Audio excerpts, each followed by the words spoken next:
Alors Jean-Paul Morlet, vous venez de publier aux éditions Olivetan un petit recueil de contes qui s'appelle La 12e ânesse.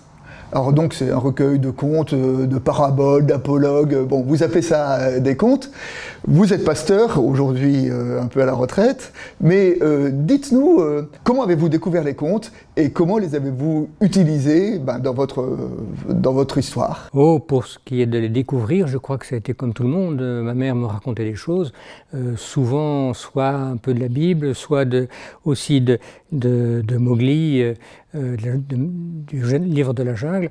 Donc tout ça, ce sont des contes, même presque des épopées. Et voilà, ça a été au début.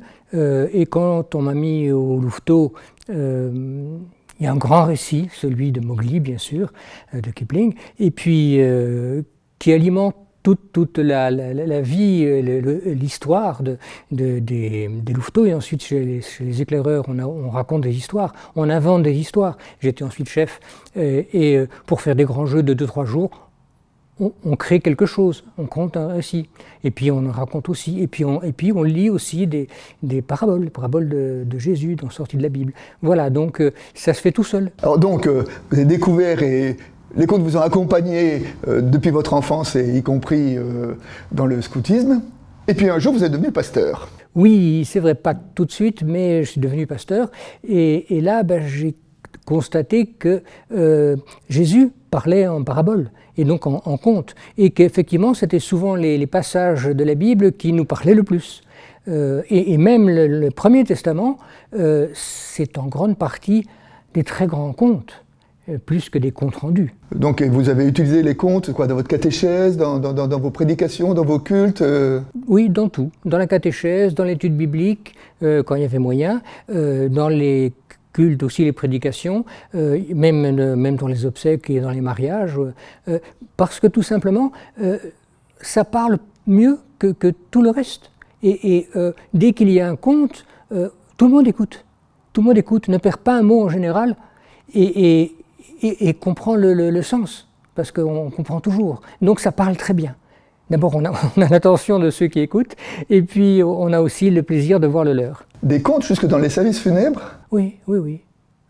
Souvent, il y en a un. Alors j'en ai 2 ou 3, mais je ne pourrais pas vous les citer tout de suite. Mais il y en a 2 ou 3 qui conviennent. Oui. Et qui parlent bien aux gens dans ce temps du deuil, de la tristesse, de la déchirure? La déchirure, je ne sais pas. Mais en tout cas, dans les obsèques qui ne sont pas dramatiques. Dans les dramatiques, je ne crois pas avoir utilisé. Alors, je suppose que je voudrais vous faire réagir à cette citation de la philosophe Hannah Arendt.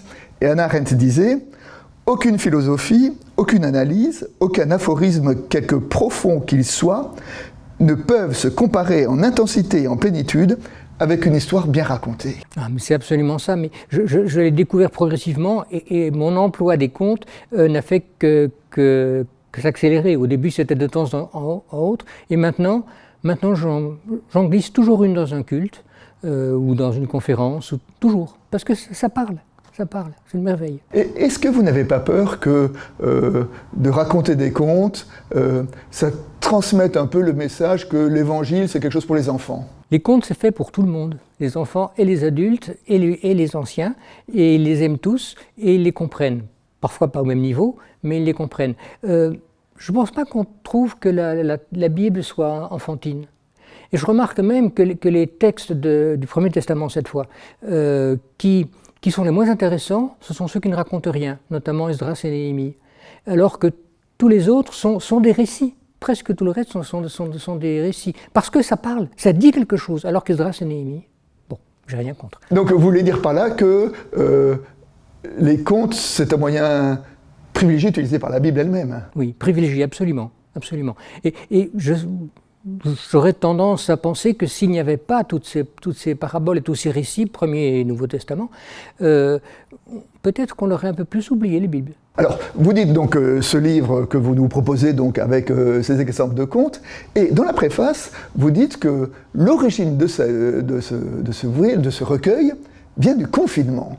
Est-ce que vous pouvez nous expliquer quel est le rapport entre le confinement et les contes? Alors, j'ai bien sûr amassé une certaine quantité de contes que j'avais comme ça sous la main.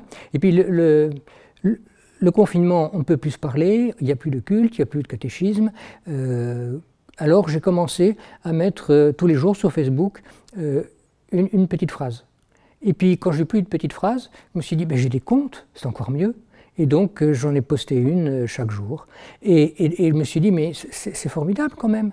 Et donc je me suis dit que ça peut peut-être faire un livre, parce que souvent j'avais des retours positifs. Et donc voilà, je les ai rassemblés. On dit souvent que les contes que vous racontez puisent à plusieurs sources, y compris parfois des sources non chrétiennes. Oui, bien sûr. Alors, y a-t-il une sagesse universelle du conte ? Je pense que oui, parce que il y a bien sûr des caractéristiques culturelles de part et d'autre, mais les contenus, on les comprend tous d'un continent à l'autre, d'une culture à l'autre, et parce qu'ils disent sans doute des choses essentielles qui sont souvent, en tout cas c'est les seules qui m'intéressent, qui sont positives, où il y a, on va dire, de l'amour, de la solidarité, de la sagesse, et que ces choses-là, en fait, elles sont universelles. Donc je pense vraiment que, oui, les contes sont universels. C'est aussi une de leurs forces. Voilà, écoutez, alors vous en avez recueilli une centaine, 118. 118 dans ce livre. Alors, est-ce que vous pouvez nous partager un de ceux qui vous tient particulièrement à cœur, que vous utilisez, que vous racontez volontiers ? Ça s'appelle Alexandre en Afrique. Alexandre le Grand visite un village en Afrique. Il est invité dans la cabane de la chef du village. Alors qu'ils sont en conversation, deux habitants viennent consulter la chef à propos d'un différend qui les oppose. Le premier explique qu'il a acheté un champ au second et qu'en le labourant, il a découvert un trésor. « Quand j'ai acheté le champ, dit-il, je ne l'ai pas payé cher, car j'ignorais ce qu'il contenait.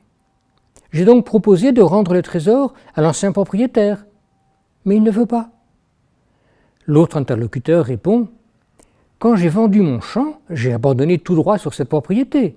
Le trésor ne m'appartient donc pas. » La chef résume la situation, et après un temps de silence, elle dit au premier « Tu as bien un fils, je crois. »« Oui. »« Et toi, tu as une fille. »« Oui. »« Alors, que ta fille épouse le fils de ton voisin, et mettez-vous à deux pour leur offrir ce trésor en cadeau de mariage. » Les deux hommes trouvent que la proposition est sage. Ils se retirent en saluant la chef et son visiteur. Alexandre, stupéfait, est très impressionné par cette manière de juger. La chef lui demande « Mon jugement est-il juste ? Comment aurais-tu traité cette affaire dans ton pays ?»« Dans mon pays ? Les deux hommes se seraient battus pour conserver le trésor, et mon gouvernement l'aurait confisqué. » La chef est profondément choquée par cette réponse. Elle réfléchit un moment, puis interroge Alexandre. « Est-ce qu'il pleut parfois dans ton pays ? » ?»« Oui. »« Est-ce que parfois le soleil brille ? » ?»« Oui. » La chef réfléchit à nouveau un long moment et essaye de comprendre. « Dans ton pays, y a-t-il des animaux qui broutent de l'herbe ? » ?»« Bien sûr, des milliers d'animaux, d'espèces différentes. »« Ah, maintenant je comprends, » répond la chef.